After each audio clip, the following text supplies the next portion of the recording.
Sexuality in the Philippines encompasses sexual behavior, sexual practices, and sexual activities exhibited by men and women of the Philippines past and the present. It covers courtship strategies for attracting partners for physical and emotional intimacy, sexual contact, sexual reproduction, building a family, and other forms of individual interactions or interpersonal relationships, as set and dictated by their culture and tradition, religion, beliefs, values and moral convictions, psychology, foreign influences, and other related factors. Core ideas and main influences. Although Westernization and globalization have influenced Filipinos who live in the metropolitan areas, the overall culture remains quite conservative in its sexual values.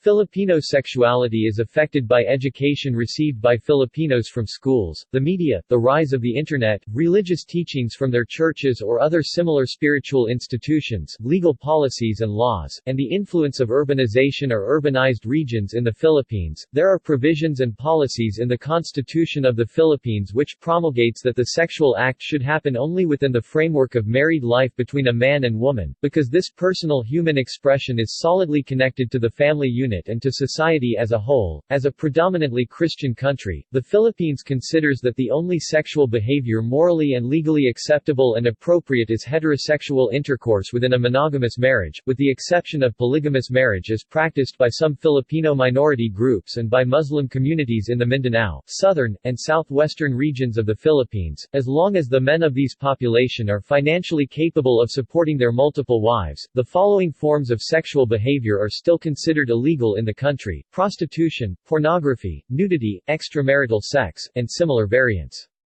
Although considered morally inappropriate, quiet homosexuality and heterosexual cohabitation have become socially accepted to a certain degree. Homosexuality is legal in the Philippines, and the idea of allowing same-sex marriage remains being debated by both church and state. Furthermore, the Roman Catholic Church became the primary influence in legal, political, and religious views and issues on sexuality, birth control and contraception, abortion, education including sex education, sexual roles of men and women, and homosexuality, and other aspects of civil life in Philippine society.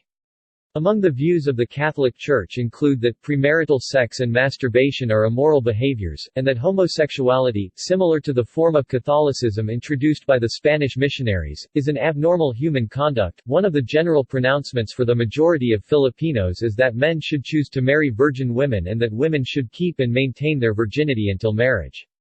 However, there are some tribal Filipino communities who permit young men and women to engage in sexual activities beginning from the stage of puberty. Historical perspective. Indigenous culture. Before the arrival of the first group of Spaniards in the Philippine Islands on the shores of Cebu, under the leadership of Ferdinand Magellan in 1521, the ancient native Filipinos already had their own sexual and relationship practices. One of them is the carrying out of polygamy. Early Filipino tribal men had 5 or more wives, a marital ethnic norm of the archipelago at the time. Ancient unmarried Filipino women were encouraged by their cultural orientation at the time to participate freely in sexual activities. According to Antonio Pigafetta and Friar Juan de Plasencia, as explained by Stanley Carnao in his book, In Our Image, America.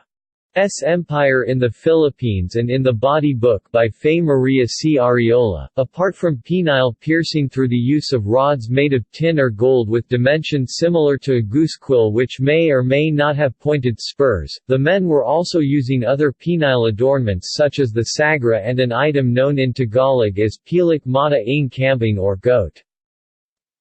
Eyelashes. Pigafetta further described that there were adornments that are similar to the size of a cart nail, and that the middle section of the rod had a hole to facilitate urination. During sexual intercourse, the top of the spur, while attached to the penis, was smoothly introduced first into the woman's vagina, followed by the bottom portion. Once the penis becomes stiff, the rod or bolt stayed firmly, and cannot be withdrawn from the female's sex organ until the penis becomes flaccid. 10th century. In addition to this, about 1,000 years ago, the Filipino Ifugao people of northern central Philippines already had well-established values regarding marriage and sexuality. An example of these is their custom of equating the size of a woman's breast and the wideness of her hips with the price of the dowry. In 10th century Philippines, the Chinese Limahong already introduced the concept of monogamy to ancient Filipinos, as exemplified in the cultural practices of the Ifugaos, the Negritos, and the Igorots. These Filipino ethnic communities also permitted marriages between girls and boys who have reached the age of puberty. Filipino historian Ambeth R. Ocampo described that during 19th-century Philippines the sexually attractive female body parts of the time were the bare arms, a good neck or nape, and tiny rosy feet. This is exemplified by Ocampo's chosen passages from Soledad Lacson-Locsin's unabridged English-language translation of the 25th chapter of José Rizal's Spanish-language novel, The Noli Me Tangere. At last, Maria Clara emerged from the bath accompanied by her friends, fresh as a rose opening its petals with the first dew, covered with sparks of fire from the early morning sun. Her first smile was for Crisostomo Ibarra, and the first cloud on her brow for Padre Salva. Padre Salva, although a priest, is an admirer of Maria Clara. Their legs were up to the knees, the wide folds of their bathing skirts outlining the gracious curves of their thighs. Their hair hung loose and their arms were bare. They wore striped gay-colored blouses. Pale and motionless, the religious Aitian, i.e. Padre Salva, who was hiding in the bushes, acting as a voyeur, watched this chaste Diana, i.e. Maria Clara, his sunken eyes glistening at the sight of her beautifully molded white arms, the graceful neck ending in a suggestion of a bosom. The diminutive rosy feet playing in the water aroused strange sensations and feelings in his impoverished, starved being and made him dream of new visions in his fevered mind. Spanish Catholic influence. As a part of the process of converting ancient native Filipinos into Catholicism, the Spaniard missionaries forbade the use of penile instruments, and promoted Christian ideas of the wife's fidelity to her husband, premarital virginity, the notion of a woman's role as a nurturing mother, and the reverence of the Virgin Mary. American Protestant influence. After 1898, Protestants from the United States brought and shared their attitudes on sexuality with the people of the Philippines, which were based on the doctrines of Judaism and Christianity. The branching out of this American introduced Protestantism led to the establishment of similar restrictions and rules regarding sexuality as imposed by the Filipino founders of the Philippine Independent Church and the Iglesia ni Cristo or Church of Christ. Sex education in the Philippines. Prior to 1969, sex education in the Philippines was non-existent. Instructions were limited only to discussions on pregnancy and childcare within the confines of the family unit, specifically between female members of the home. Outside the family or the home setting, available informal information, in the form of television and radio programs, illegal adult or sex publications, and the like, was imprecise, flawed, or deficient. 1960s. After the World Health Organization and the Philippine government's introduction of programs on family planning and birth conception control in 1969, suburban and rural Philippine communities received training in these programs, with instructions on basic biology, pregnancy, and contraception that focused on the use of birth control pills. This program was clandestinely sustained by the Roman Catholic Church to reduce the family's burden of child rearing because of poverty. 1970s. In 1970, Philippine high schools and colleges began to include teachings related to public health, sexually transmitted diseases, and limited information on human reproduction and human sexuality in the curriculum for science courses, such as biology. The limitation was truncated by the Filipino tradition of not explicitly mentioning or showing images of the male and female sex organs even for educational purposes. In 1972, the government of Ferdinand Marcos formally offered sexual education programs at all levels of education.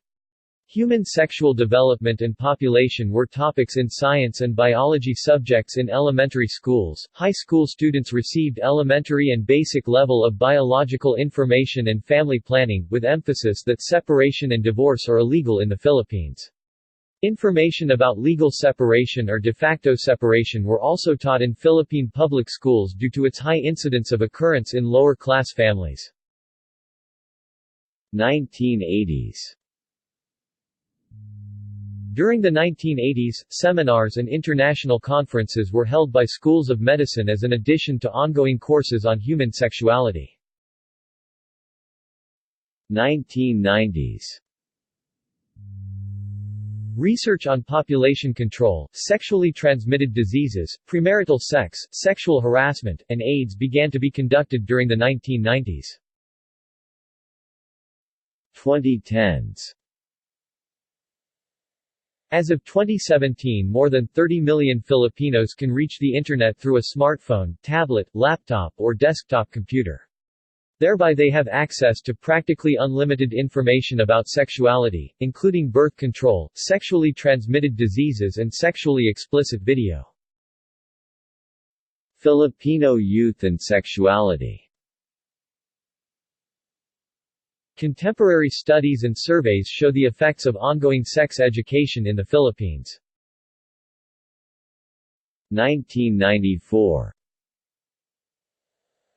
A 1994 survey was carried out by Dr. Z.C. Zablon, a demography professor from the Population Institute of the University of the Philippines, in relation to the views on sexuality by 11,000 Filipino youth whose ages ranged from 15 to 24 years old. The result of this study that he entitled Young Adult Fertility and Sexuality Survey showed that 80% of Philippine youth do not endorse premarital sexual encounters, 18% of young Filipinos accepted the occurrence of premarital sexual activity, while 2% gave a neutral position about the subject matter. Zablon also found out that 35% of women who graduated from colleges implement female liberalism and flexible attitudes toward sex, compared to 40% who preferred the use of contraceptives, and that 65% of less educated and dependent females residing in rural areas have more conservative sexual values and behavior, but are more prone to not using contraceptives. In connection with this, Zabala's study also revealed that there is a trend for refined and professional males to become relaxed and comfortable with copulation, with seduction and sexual stimulation, and with alternating active and passive social roles. 2009. In 2009, a survey was done by Arala et al. Among 3,726 Filipino student teenagers regarding their opinions on relationships, love, sexuality, and related items. This study that targeted third-year high school to third-year college participants aged 13 to 18 years old revealed that they primarily received information and opinion on love and sexuality from friends and parents. Most female teenagers also oppose sexism. Sex industry. As of 2009, one source estimated that there were 800,000 women working as prostitutes in the Philippines. Prostitution caters to local customers and foreigners. Media attention tends to focus on those areas catering to sex tourism, primarily through bars staffed by bargirls. Cities where there is a high incidence of prostitution are Angeles City, Olongapo, Subic Bay, and Pasay City, with the customers usually foreign businessmen from East Asian and Western nations. Pornography. Based on the revised Penal Code of the Philippines and Republic Act No. 7610, pornography is defined as doctrines, publications, and shows that are immoral, obscene, and indecent. Philippine legislations penalize involvement in these activities, including the abuse, exploitation, prostitution, and discrimination of children. See also: Courtship in the Philippines, LGBT rights in the Philippines, Obando fertility rights. References. External links. Layson, J.F.J. The Philippines. International Encyclopedia of Sexuality. Archived from the original on 8 May 2013.